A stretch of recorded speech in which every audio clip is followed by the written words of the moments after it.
Hi. Hello, hello. There's two of my face on this screen. Can you see the first slide, Bill? I can see it. Just play with your brain. Yeah. Yep. Okay, good. And perfect. Yeah.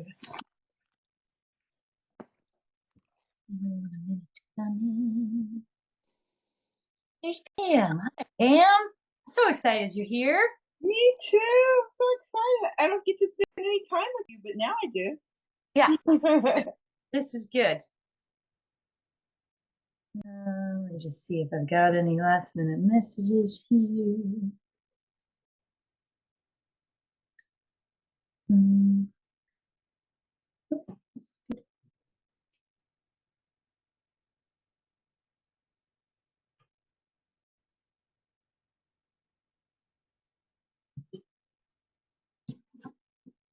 Bill, are you Walnut Creek or San Jose? San Jose. San Jose. Okay. Excellent. So excited he's doing this. I know he gets down to San Jose, but I haven't been down to that facility yet. So it's nice to connect to the broader community. Mm-hmm. Have you done any of the other? Well, we had Autumn with the autoimmune. I don't remember who else is scheduled, but we've got these every Tuesday for the next few months, which sounds really cool. Did you check out Autumn's? I did. Did you enjoy it? Yeah, it was good. Good. Excellent. I was interested in this because I have Parkinson's, so I'm interested in this. Yes. Okay. Tonight will be very global. In terms of like it'll be general, but Okay. hopefully use some big picture things. And if this is intriguing to you, I will obviously be talking about ways to get more information, and we can obviously make it more specific. But Parkinson's, obviously we're thinking basal ganglia, and there's some interesting things we can play with. But again, from a general perspective, this work can be very useful for everybody, but we'll go into it. And then, yeah, if you have any questions specifically, I'd love to hear them. Okay. Hey, everyone, one more minute. Welcome to those of you coming in.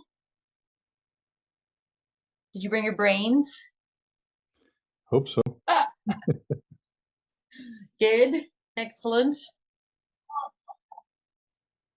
Gina, hello. So nice to see you. Hi, Jessica. Hello. Hello, Kina and Isabel. Ashley. Fantastic. I'm unintentionally scrolling through these slides here. All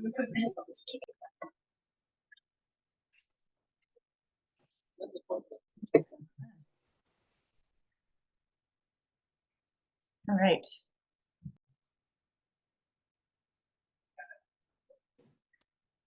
Okay, I'm going to get started and we'll let people jump in. We've got a lot to cover tonight.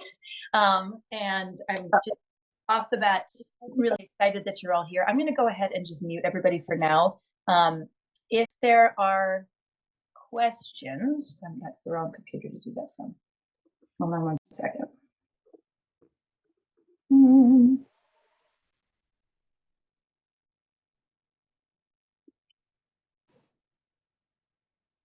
Really good with brains. I have a hard time with Zoom. Okay, I think, do we have everyone muted? No. Good. All right, we're good. Welcome, welcome, welcome. I am so excited you are all here and that we're doing this. I'm just going to say off the bat, neurology is, wait, did I mute myself? No, you can hear me, yes? Okay, great. It's complex. It is not magic, but it's sometimes what we're going to do tonight may feel like magic. I'm kind of hoping it does. But yeah, I'm excited to share this work with you. Whoa, what's my computer doing here?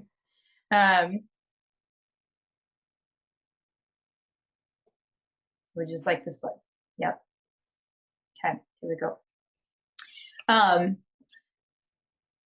The coolest thing about what we're going to do tonight is that just in talking about brains and talking about pain, what pain is, how pain works, some of you just in this education will have a reduction in pain. And I'm going to talk about what pain means to me, but the studies are really phenomenal on the impact of education around what is actually happening in our bodies when we experience pain. So you're here. This is fantastic. And so, yes, some of you will have improvements just from this experience. And then I'm going to give you some tools that we're going to play with that hopefully some of you will have even more experiences of reduction in pain. But I just want to sit with this concept of pain for a minute, and I'm going to dive in deeper into what that means. In a nutshell, I think about pain as any physical experience I'm having that I don't want to have. And that is going to be different for all of us. But basically, I just want you to sit with what brought you here tonight. Like, is it physical pain? Is it emotional pain? I work with a lot of folks with neurodivergence. Is it focus? Is it memory? Is it, movement limitations? Whatever that is, it could be, performance related, something you really want to do and you just can't do it as well as you'd like to. That is painful. I'm going to talk about my story in a minute. And yeah, like just to kind of honor and respect this human journey, right? We are all on a journey. We all experience pain. And hopefully tonight we're able to give you some thoughts and some tools to improve these things. So I just want you to picture, like, 5 years down the road, this pain is this pain still there? If it is, what has it cost you, right? In terms of the lost energy, the lost goals, the unachieved goals. And what would it feel like if it wasn't there? What would you be able to do? What would that freedom feel like? And just sitting with that for a minute, just honoring and respecting, right? That it's a hero's journey, this pain, human body thing. There's an analogy I've always loved. In this culture, we have this tendency to revere folks that achieve big things, right? Like, let's say an Olympic athlete, amazing, right? What they're able to do, amazing, peak experience. And we think about the effort required to become a champion and what that means. But so often, we don't think about the fact that it takes just as much effort to recover from a stroke or something like that, just to get back to normal life, as it does to build a champion. And so I just want you all to give yourself a hand for being here, because the effort to show up, right, and keep doing the work to bring us to a better way of thinking, feeling, and moving through the life is nothing less than heroic sometimes. And so I just want to say thank you for being here. Thank you for the courage to show up. Thank you for, living your life with the intention of it being as big and as beautiful as it can be. So with all of that said, tonight, when we're talking about neurology, yes, it's complex. And my goal, honestly, is for you to have more questions than answers by the end of this. And then I want you to ask the questions. So as we're moving through tonight and you have questions come up, if you can put them in the chat, I will look at them at the end and we'll have a big juicy discussion about it. You can also unmute at that point and I will stick around for as long as it takes to answer the questions that we need answered tonight. But yes, sound good? We're ready to jump in a little bit here. This is one of those things where I'm like, I can see a snail and Bill. A blank screen. So if there's anything that, goes haywire, Bill, you're going to have to let me know. All right, moving on. My dinosaur of a computer. Okay, so our goals for tonight, I'm going to walk us through Neuro 101. So basically like just a very basic understanding of neurology. And again, this might be enough to change things for you. It is amazing how just a little bit of information can shift things. We're going to talk about what pain is. I'm going to give you my 3-step protocol to communicate with your nervous system so that we can actually make sure that the self-care health practices you're using are in fact giving you optimal progress towards your goals. And then I'm going to give you a couple drills to try that I use all the time in neuroperformance coaching so that you can experience how this work works. Some of you will feel shifts with this, some of you won't. I'm going to explain what all of that information is, like what to do with that. And then we're going to talk about how to apply this in life. What's next? How to take this further. I will share about a workshop that we're going to do with Forma. So that's there. And then, yes, we'll do some questions and answers at the end. All right. If I push this down arrow, it takes approximately 10 seconds for the slide to switch. That's cool. Let me just try scrolling.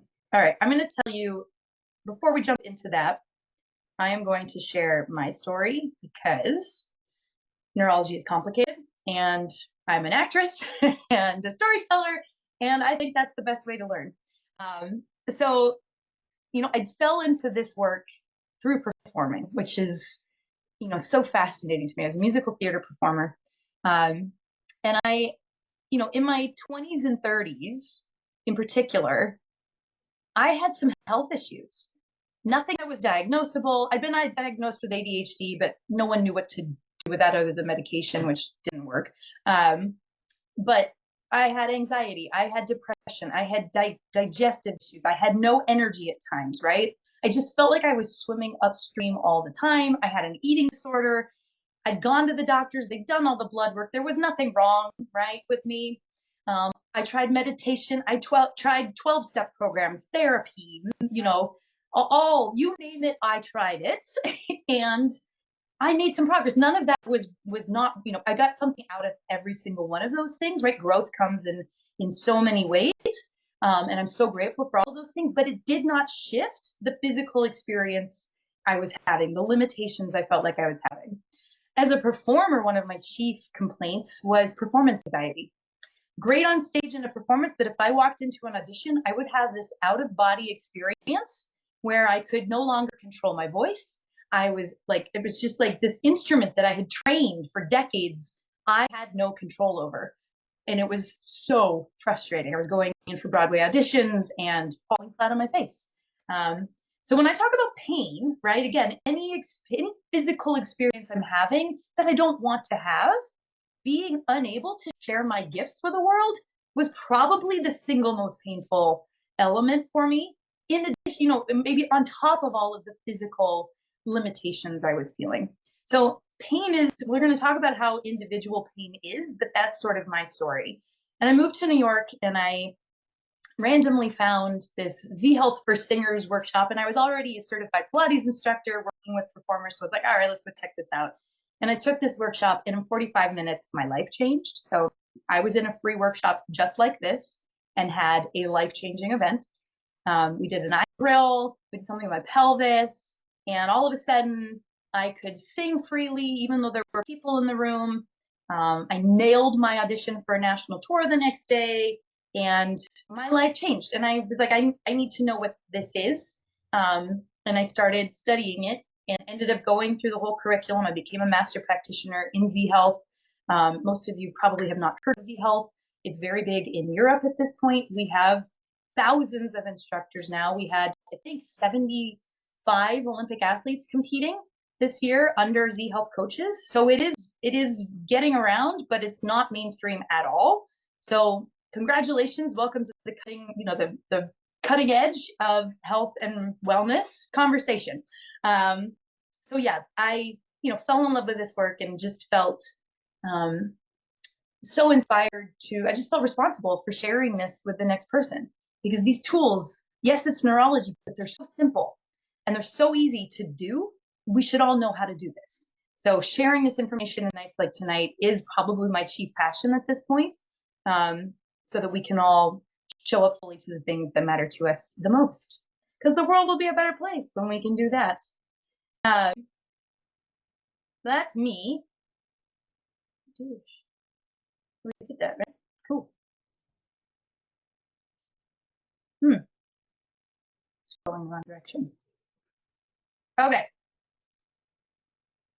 Here we go. Neuro 101. Can you all see this picture? Bill, you have the flying spaghetti monster there? Okay, great. Yes, we do. Fantastic. I love this picture so much. If you've not seen a human nervous system, here it is. This is what we look like. I love that they call it the flying spaghetti monster. But I think it's such a valuable image because it really demonstrates how connected this thing is. We have this brain and some eyes and some wiring that comes off of it. And it is all connected and always communicating with itself. It's one unit. So this is going to be a really important piece of the conversation as we start to play with these things. You impact one area of the nervous system, you're impacting the entire area of the nervous system, for better or for worse. So keep this picture in mind. And I'm like scared of my screen now. Okay. The nervous system has 3 jobs. So basically, that weird looking thing is almost like a machine. I don't love that analogy, but I think it's useful to think about it that way when we're simplifying it. And this machine has 3 jobs, right? One is to, just to say its chief job is to keep us alive, right? It cares more about our survival than it does anything else. And in order to keep us alive, it has these 3 jobs. One is to take in information about the world around us. So our sensory receptors, eyes, obviously, skin, taste, touch, sound, and I include balance in this. We have balance receptors inside our inner ear, vestibular system, very important in stopping our head from hitting the ground. The second job is in the brain, right? We process this information that comes in from the world around us. We integrate it, and that, I'll get to that. We integrate it. And then the third is to respond, movement. And that can be, language. That can be run away from the tiger. That can be think critically, right? It's all movement. Or motor output is the technical term. So we've got these 3 phases of, jobs of the nervous system. And the interesting thing to me is most modalities, especially in the health and wellness field, are focused only on that last one, movement. You want to be a better mover? Well, let's just keep training your movement. And yes, there's skills involved in movement and they need to be trained. But unless we are addressing the sensory input and the processing elements of the nervous system, we're missing about 70% of the picture. It's a big, big deal. So this work includes the sensory piece, and with cutting edge neurology, we can actually target the different parts of the brain that help us process and integrate. And so that can be really, really cool. We were talking about the basal ganglia earlier. There's ways to isolate and activate the basal ganglia. Very cool. So that's, so just to say, all of these 3 jobs can and should be trained. And that, to me, is a paradigm shift and game changing. Okay,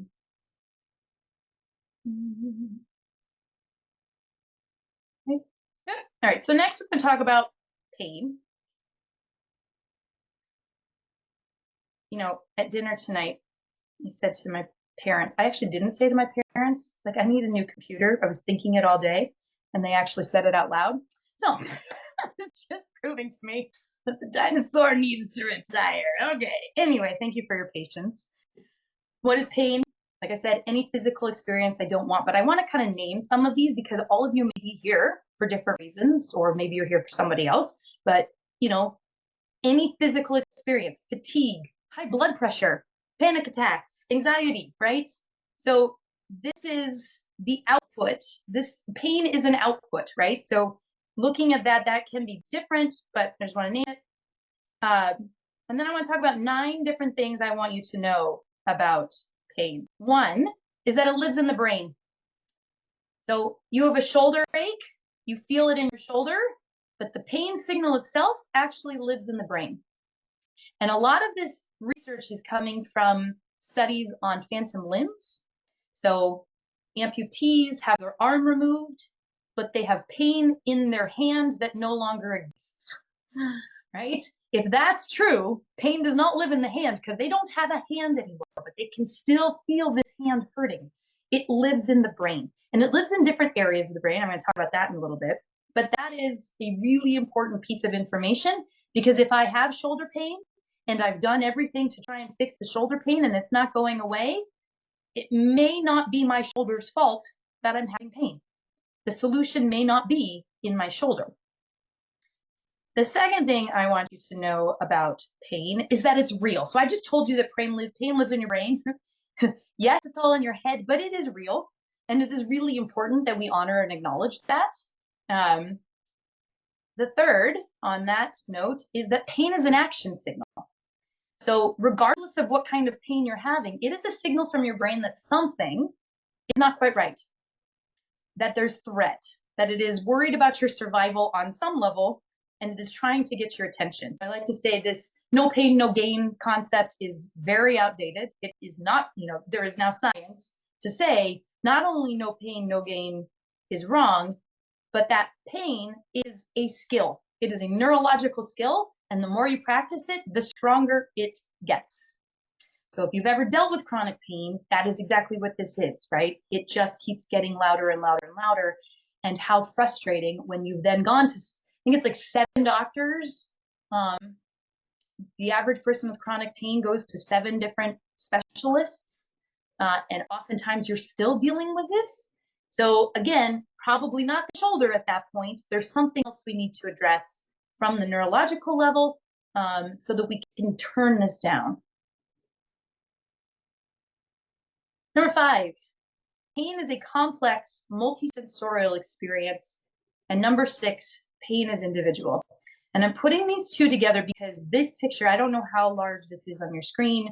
I will share the slides with you if you want to have access to them. This is a phenomenal study that just came out in 2022. They did fMRI imaging on 30 different people who all had back pain. And what they found was that when they looked at the areas of the brain that lit up when they were feeling pain, there was absolutely no correlation. There were 30 different neurological experiences for the same symptom. That is a paradigm shift, right? And so bringing this back, if you look at these different parts of the brain that are lighting up, you don't have to know what they are, but they all do different things. So my back pain may have more of an emotional component to it. Your back pain may feel like there's, like you're being stabbed, or, it's going to be very different and very complex, and it impacts. So we have different experiences of pain that could be felt through different systems.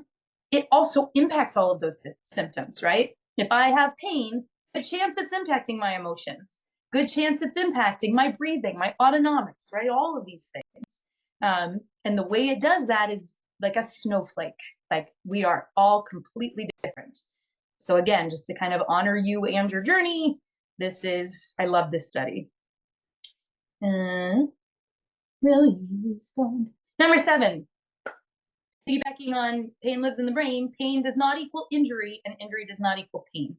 So I might have a shoulder problem, it might hurt, I might go get an MRI and there's nothing wrong. Good news. Flip side of that, you might not have a shoulder pain, and for whatever reason you go get an MRI, and there may be something wrong. So you can be injured without having pain, and you can have pain without injury. So just, kind of highlighting that one more time. I love, the idea your pain may be lying to you. It's telling you something is wrong, but we don't necessarily know what it is. Now we're getting into sort of the crux of neuroperformance coaching and how I work with this.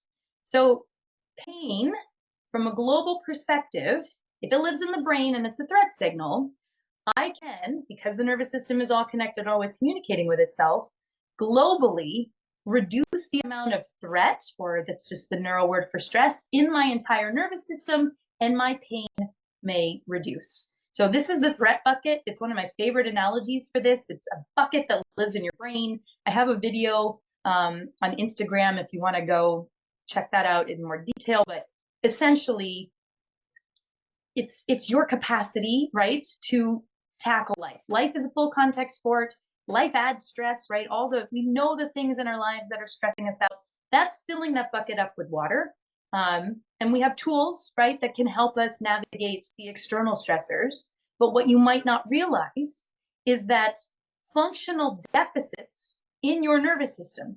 So if your eyes are not functioning optimally, if your vestibular system is not functioning optimally, if you're breathing, your reflexive breathing patterns are less than optimal, this bucket is starting to fill before you even walk out the door into this stressful life.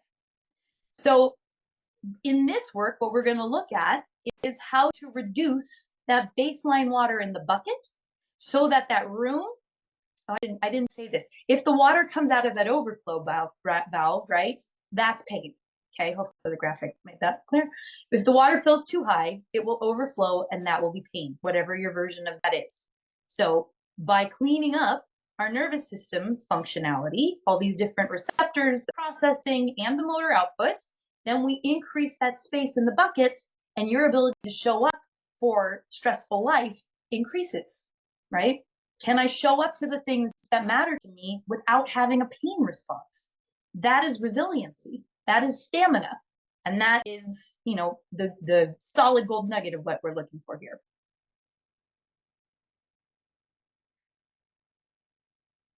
I talk nicely to it. Okay. And finally, pain does not have to be permanent. Neuroplasticity has been called the science of hope. I love that. Highly recommend the book, The Brain That Changes Itself, if you want to read a bit more about this.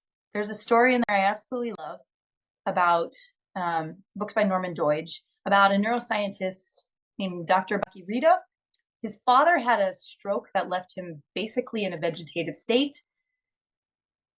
Because he was, you know, this brilliant neuroscientist, he worked with his father. He retrained through movement, through action, through sensory inputs, retrained his brain, and he regained normal life. Like all of his normal life functions came back on board. That's amazing in and of itself. But here's where this gets even cooler. His father finally passed away at the ripe old age of whatever. He did a great job. And when he did, they did an autopsy on his brain. And his brain was like Swiss cheese.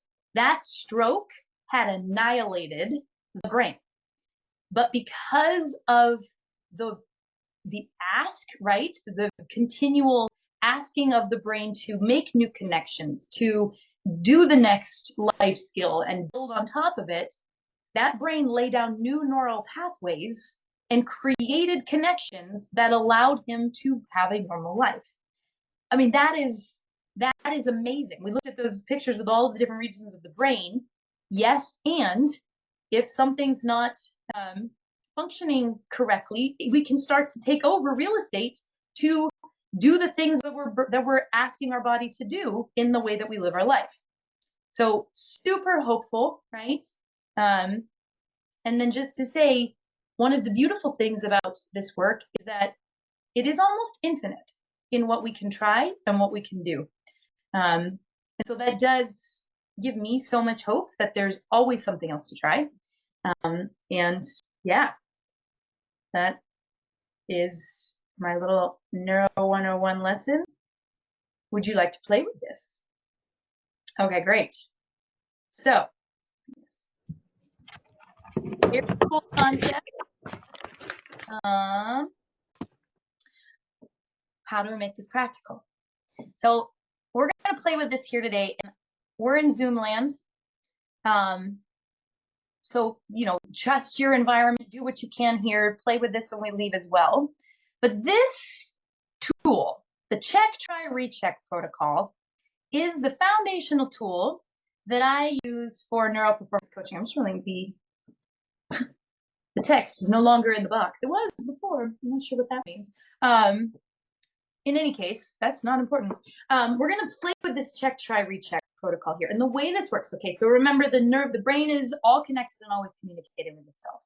So we can literally get a baseline assessment of anything. It can be balance, it can be range of motion, it could be acuity with your vision. You can use a specific skill. I do work with singers, so we can use like a challenging vocal phrase. And then just to walk you through this, and then we'll do it ourselves. Then we're going to try a drill. I'm going to give you something to try, and then we're going to recheck the same thing we checked before and see if there's a difference. The nervous system is lightning fast. I think it's like 1 million signals per second. It's like really fast. Not quite as fast as light, but fast. So if we're making changes, we can see it instantaneously. We don't have to wait 6 weeks, right, for that follow-up appointment. You can know instantaneously if the drill we just gave you is making a difference. Really cool. Now, this can be one of 3 responses, right? The most obvious is neutral. We do the thing and nothing changes. That means this was boring to your brain. And quite honestly, anything I give you should be boring to your brain, but we all have functional deficits, so there will be other responses that happen. If you improve, this is awesome. We like this. Let's say I check my balance, I do a drill, I recheck, my balance improves. The way I language this is, this was a challenge that my brain loved. It was an appropriate level of challenge, and or it gave my brain more information that helps it feel safer as I walk through the world. So again, your brain's primary job is to keep you alive. The safer it feels, the more it's going to take the brakes off and let you play, right? That threat bucket's emptying, the more freedom you have, the more capacity to do bigger things.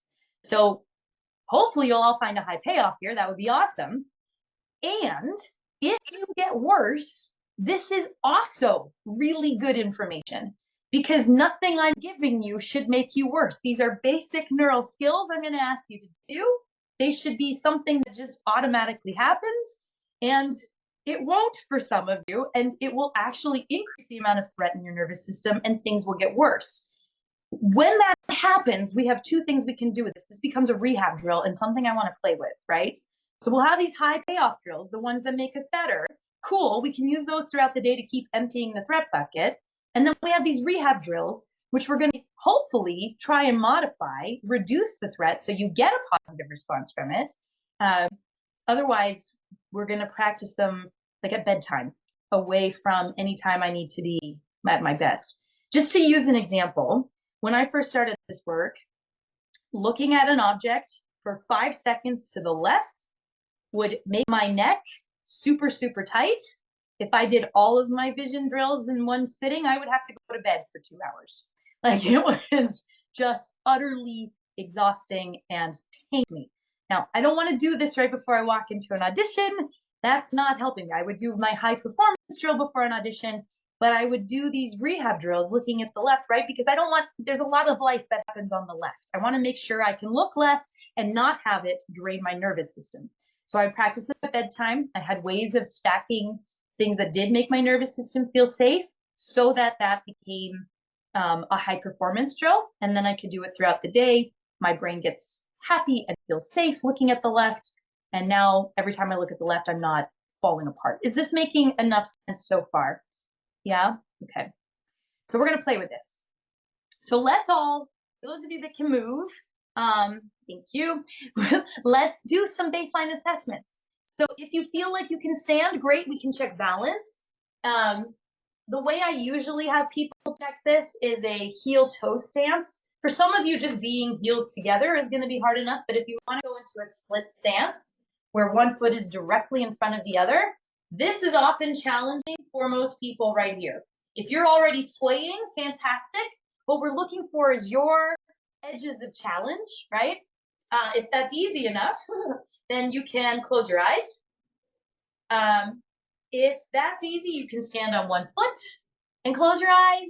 We're looking for your wobble. Where do you find your wobble, right? Without it being almost impossible to stand up, right? So finding your edges of challenge there, that's balance. For range of motion, in Zoomland, I love using neck range of motion. I use neck for me all the time because my neck is where I hold all of my tension. So if you know, like, okay, my neck is tight, you can do some lateral tilts, see how that feels. If you have neck, just a reminder, we're not moving into pain. So if you have neck issues, either decrease the range or don't use this. You can use rotations. For some of you, maybe it's shoulder, right? Maybe it's how far up can I get my shoulder? Or maybe it's spinal rotations. And we'll just do some basic movements. Maybe your low back is tight, hamstring, stretch a hamstring. Just kind of getting a sense of how you're moving right now in this moment in time. Okay. And then I'm going to give you one more thing to try. This is actually a neural assessment. It's part of the processing part of the brain. So the cerebellum lives in the back of the brain. It's responsible for accuracy, balance, and control of movement and thought. So this is a really important part of the brain. To do this assessment, I'm going to bring one hand comfortably in front of my waist. I'm going to take my other hand. You can do this seated too. It doesn't need to be standing. I'm just trying to fit into a camera here. Take the other hand, make it like a blade, glue the fingers together and put it right on top of that hand. And then I'm going to flip that hand over and flip it back. And I'm going to do this as quickly, but as coordinatedly as I can. And just notice how that hand feels.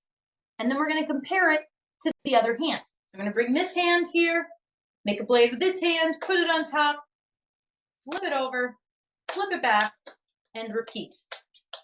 And notice if there's a difference between your left hand and your right hand. Usually there is. It's not always your dominant hand, which is fascinating information. But so we can use this, like if this one's feeling a little bit, well, like for some people, hey, whose hand is this? But maybe it's just feeling, moderately challenging. We can come back after we try something and see how this goes. Good. So we have balance, we have range of motion, and we have this cerebellar neural assessment. Now we're going to try something. This is my public service announcement to the world. This one drill changed my life. If I could get the screen, there we go. Okay, great. Nope. Oh my gosh. There it is. Okay. Rat bucket, fill it up fast. All right. Tongue position. So I'm going to tell you where I want your tongue to be. Actually, as I'm talking, just notice where your tongue is. Where is home base? Where is its resting position when we are not talking or eating? And then I'm going to give you the anatomically correct position for this, and we're going to recheck everything. So the tip of the tongue, you take it to the top of the mouth behind the top teeth. I'm going to bring the tongue slightly behind it. If you glide it backwards, you should feel a little ridge. This is your alveolar ridge. If you can get the tip of the tongue on or even on the back side of that ridge, and then glue the rest of the tongue, the back of the tongue, up to the roof of your mouth and hold it there, can you swallow? If the answer is yes, fantastic. Keep gluing it up there. If the answer is no, I'm going to try and make this easier for you. We call this the cheesy grin. Yes, but uncomfy. Great. That's fantastic. I'll tell you why in a minute. Can you smile, lift the eyebrows up, and see if that makes it any easier to swallow with the tongue in that position? If so, fantastic. Regardless, we've now kind of activated this. We're going to recheck all of the things we just checked with the tongue in this position, or as close to this position as you can get it if it's really hard. Okay, so tongue glued to the roof of the mouth. I'm going to recheck my balance.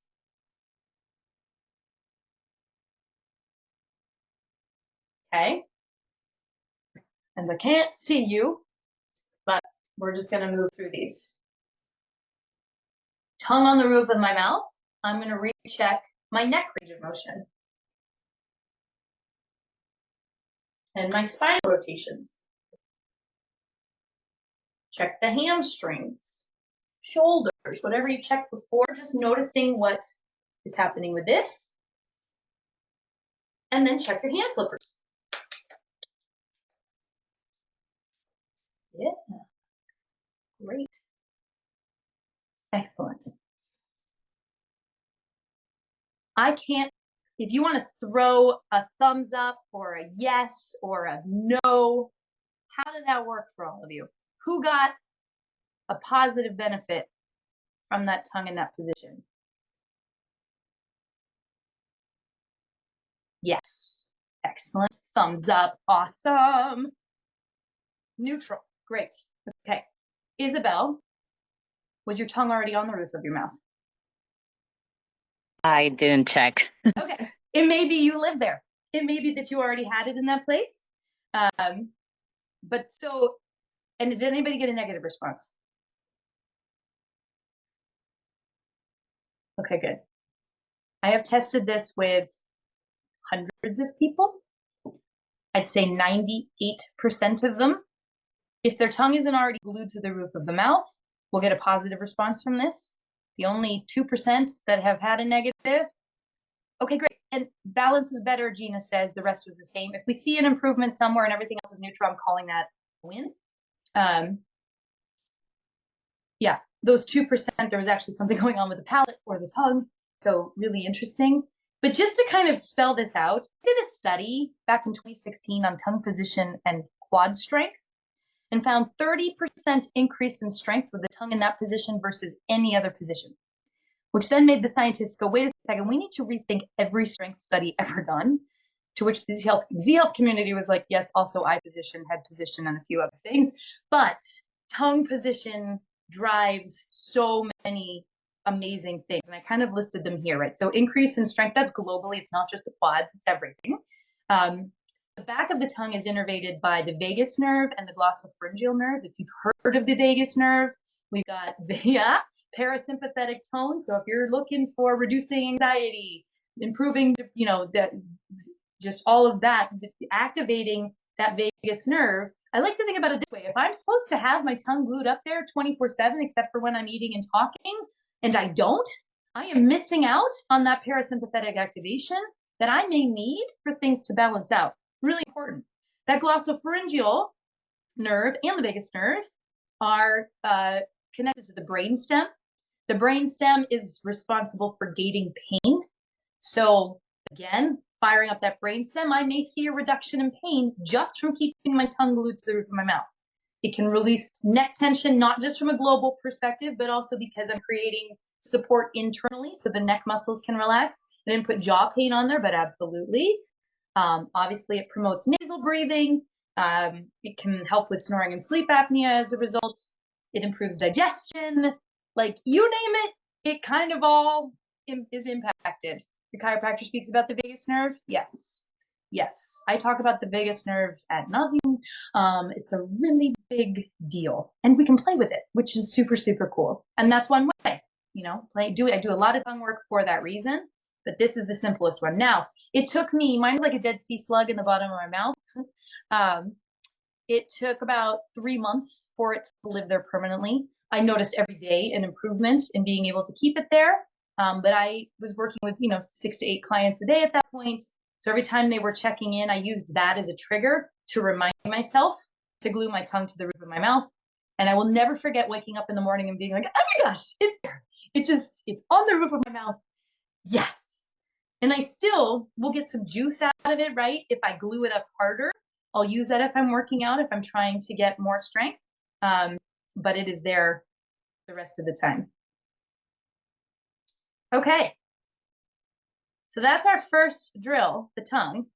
Does the idea of check, try, recheck make sense?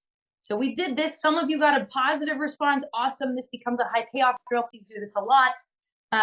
If it was neutral, maybe play with activating it a little bit more. But I'm not, maybe you don't waste your time with this. If your tongue's already glued to the roof of your mouth, this is not something you need to worry about. Fantastic. If it was negative, which nobody had, then I'd be like, okay, how do we rehab this for you? What do we do with your tongue? What do we need to fix in order for this to not be causing you problems? That makes sense so far? If there's, yeah? Okay, great. All right. So I'm just going to pause. I have one more drill I'm going to share with you. But before I do, I want to talk about this workshop, just in case any of you need to run. I'm super excited about this. I've been running this Neuro Fundamentals workshop in my own practice for the last couple weeks. It's brand new. It's something I've been developing for 5 years. And basically what it is running through your nervous system with a fine-tooth comb and looking for these areas of functional deficits that we can clean up. When I'm working privately with people, there is obviously the ability to tailor this for your nervous system, right? Everybody's brain is different. Everybody's brain needs something different. And everybody's brain needs to train the visual system and the vestibular system, and everybody will benefit from it. So There's some spaghetti throwing involved regardless, just seeing how your brain responds, and to do it in a group is super fun and cool. And B, we can really work through the nervous system and make sure we have addressed all of the fundamental pieces of those sensory inputs, some of the processing, and the motor output. So it includes vision training, balance training, some breath work, and mobility. Those are the primary ones that we do, and balance training, the vestibular system. It's an 8-week course. It is, the way we're going to run it for Forma is that it will be video modules that you can do at your own pace throughout the week. And then we're going to come together as a group to ask questions, make sure it's all making sense, synthesize it, and make sure you have a game plan for this work.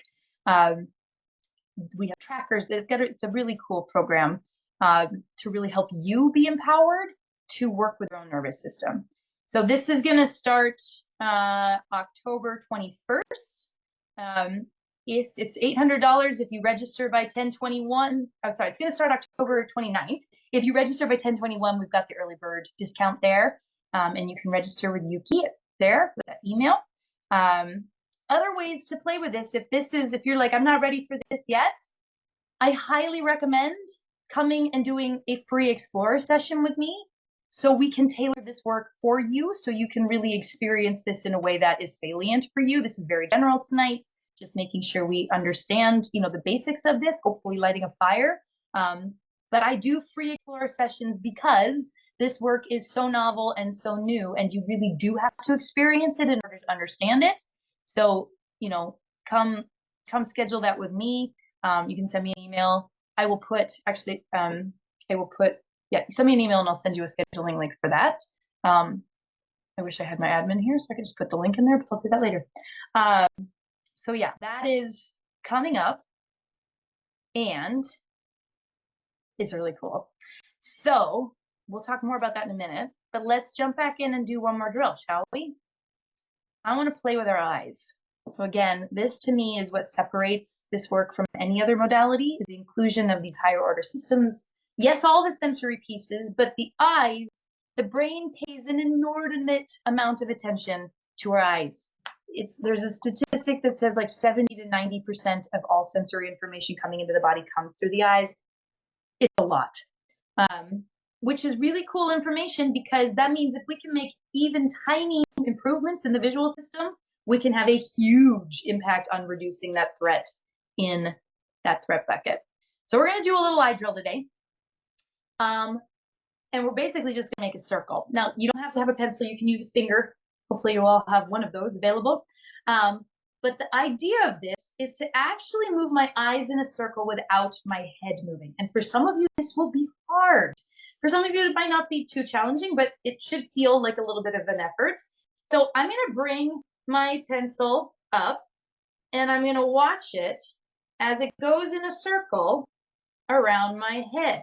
This can be as big a circle as you want or as small a circle as you need it to be, but I want to make sure my eyes are going up, that they're going over to the left, that I'm looking down, looking to the right. Yes, and then go the other direction. You can go as slow as you need to keep this target clear. If it's feeling easy, you can speed it up, but make sure you are still seeing that clearly and that the head is not moving. Okay, so that was like 20 seconds of visual activation. You can put that down and then recheck. How's your neck range of motion? How's your balance?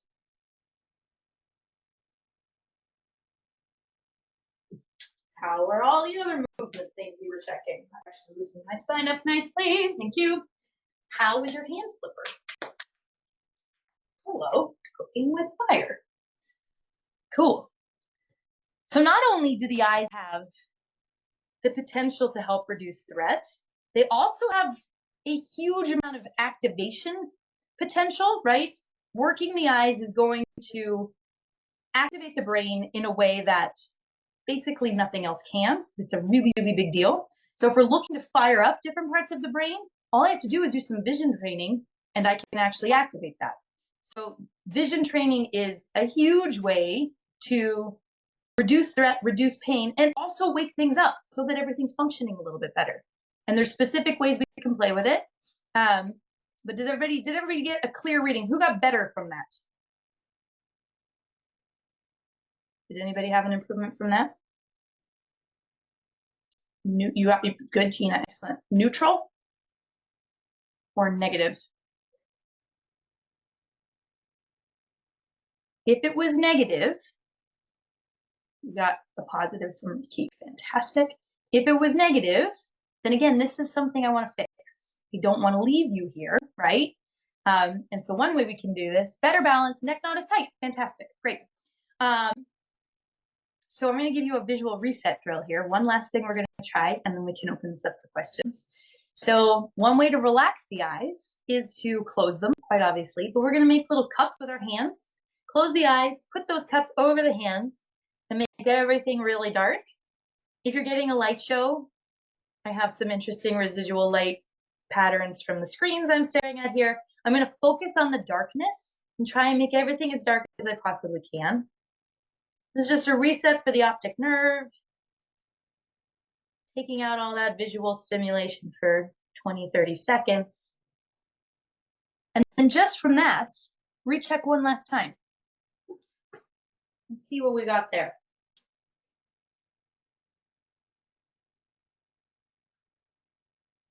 Balance, range of motion, hand flippers. Cool. And for some of you, that may be even better. Anyone staring at a screen right now? That's probably a good one to use. So yeah, there's ways to calm things down in addition to activating them. All right. That is everything I want to talk about. So what questions do you have? Range of motion, much better. Awesome, Gina. Great. Feel free to unmute. You can come on camera or not. But yeah, let me know. I'd love to hear how that went. Thoughts, feelings, questions.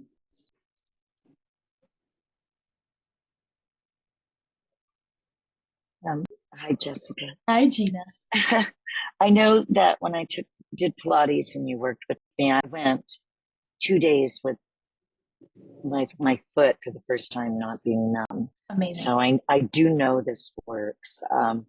I'm in an environment where I'm sitting outside of my work, so it's kind of hard to concentrate on it, but it does look like something I'd like to explore. So I do like the little bit that you showed us. There was a message, the chat, I think some of us were accidentally direct messaging each other.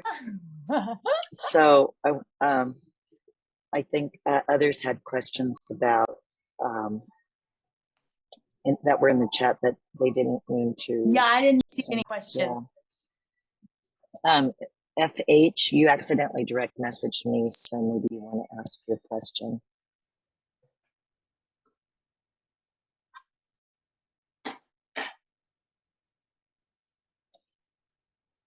But I'm not sure if everybody else is willing to talk. That's fine. And you can also, email me your questions. That's fine as well. I guess my one question for you is, first of all, you can do a thumbs up. Is this the first time you've heard about the eyes and the connection to pain, to movement? No, you've had some experience. Okay, Bill, it's the first time.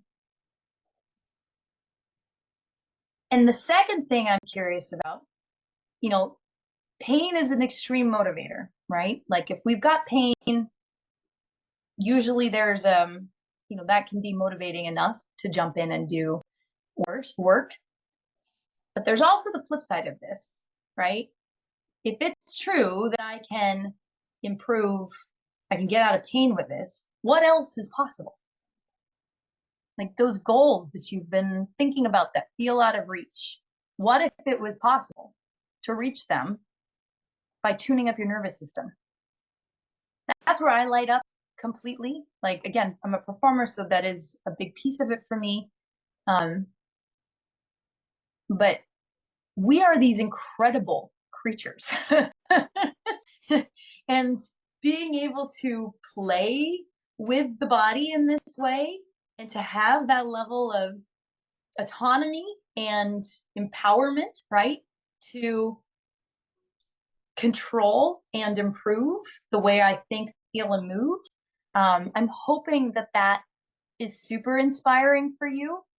And, you know, you're all members of Forma Gym. You're already doing cool things to help you feel and think and move better, right? My hope is that this check, try, recheck, this ability to communicate with your nervous system and get direct, objective feedback in real time becomes incredibly useful for you. So that whether you're taking my Pilates class or Pam's Pilates class, right, that you have the ability to really try these things, you know, to go, wait a second, that drill, let me just see. Yeah, my neck loved that. And then that gives you more information about what to try more of, right? I love Pilates. My abs feel amazing. I feel fantastic after that. Great. Do more core work. That seems to be working for you. If it's not, then that's not for you, right? We can start to make really informed decisions about the self-care practices, the energy, the time, the resources we're putting into improving the way we feel. So that to me is my favorite tool and the one I'm the most excited for everybody to walk away from. And then, yeah, an invitation to like test everything, test the shoes you're wearing, test the heights of your screens, the lights that you're using, the people that you talk to, right? Like, how do they impact your neck, range of motion? How do they impact the way you process information? Because life is this constant input, right? I am constantly receiving input from the world around me, and it is impacting me and changing me. And the question is, do I like the changes that are happening? Can I notice the changes that are happening, right? This tool gives me that ability to notice that things are maybe not going in the direction I want them to and make changes. Or yes, that's awesome. I'm going to keep doing more of that. So again, I'm so excited that you're all here. Thank you so much for taking the time to come and listen. I will stick around and answer any questions one-on-one if you want. Let me see if I can grab this easily enough. I'm going to stop sharing my screen and put the link for my free session in here. So if you do want to come check it out on a more personal level, highly recommend. And if you're interested in the workshop, Yuki at Forma Gym.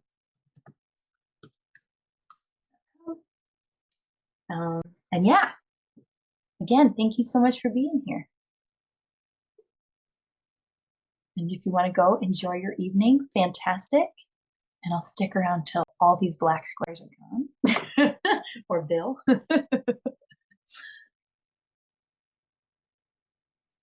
Awesome. Thank you, Jessica. Are all your sessions online? I don't know where you're based off. I'm based in Walnut Creek. Okay. So I do training. I teach a neuro Pilates class, 2 mat classes and 1 reformer class at Forma in Walnut Creek. I see. And then I have private clients there, and then we're running all kinds of workshops as well through Forma. Some we've done them in person before, but this one's very accessible to do virtually, which is awesome. I see. Yeah, I'm at the Forma in San Jose. You're San So Cool. Yeah, Great. very well. Well, thank you for the session. Absolutely. Thanks for coming. Bye. Bye.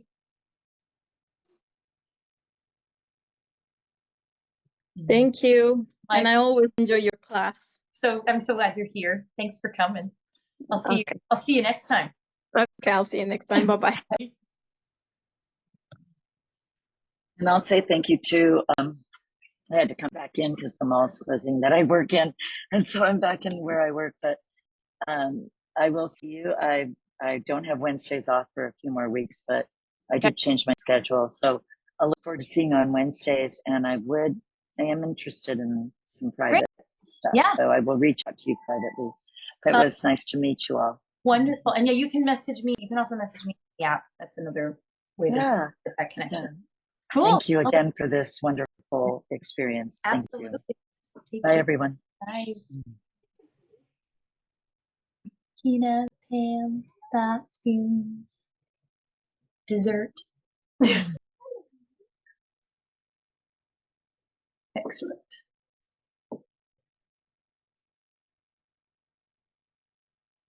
All right, Miss Pam, I will talk to you at another time. Have a wonderful evening.